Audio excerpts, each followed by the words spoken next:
we're going to talk about cutting and stripping Ethernet cable. Now, Ethernet cable is most likely why you picked up this tool. You may, secondarily use it for coax, which we'll cover in another video.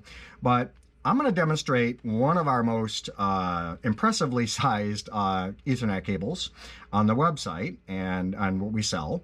And this is a Category 6 outdoor shielded direct burial cable. It's got a very tough LLDPE cable jacket, which means that it is UV resistant. It shrugs off water, freezing rain. It laughs at freezing rain.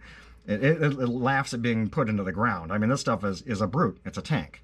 And it is one of the more challenging cables to terminate, just in general, because it's thick and it's shielded. So it's a great one to demonstrate. So I want to show you just how easily this tool makes short work of this guy. Watch. So let's assume you got to cut it to length. Okay, so you're at the end of your cable run. You got 6 feet hanging off, but you don't need all 6 feet. Well, now you can go ahead and start working on that cable. See how fast that was? Made short work of that now, didn't it? The next thing is, obviously, once you've got a nice, good, clean cut there, which is great for putting on RJ45 connectors, by the way, because it helps you evenly seat that plug on there, you want to strip it. Now, the way you strip Ethernet cable, this or any other, is you raise the blade all the way up, especially when you're first starting to use the tool, and pick a good spot on the cable to strip it. Now, if you need to, make it a little more circular, because remember, we're dealing with plastic here. This is not smooth steel. This is plastic. There's a tolerance. So we're now getting into the territory of art at this point and experience.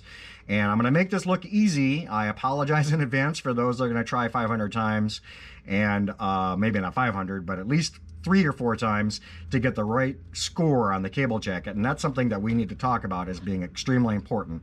When you are stripping Ethernet cable to terminate it, it's very important to score the jacket, which means don't cut all the way through, which means you have to precisely adjust that blade.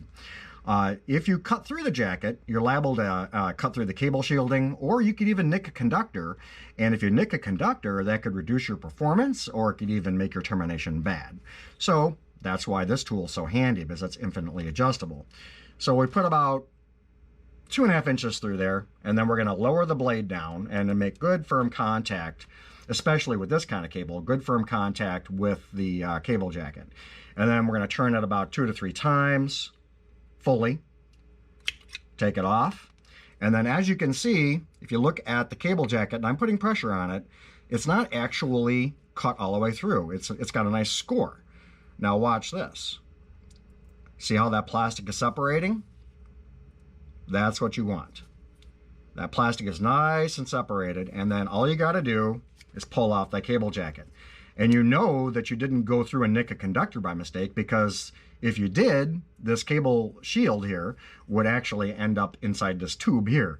So that is pretty much it in a nutshell. If you have any questions, you can certainly respond to this video, and I'll be happy to answer them. Or if you want to give us a call, please do. I hope you enjoyed the video. Hopefully this was useful to you. You have a great day, and happy networking.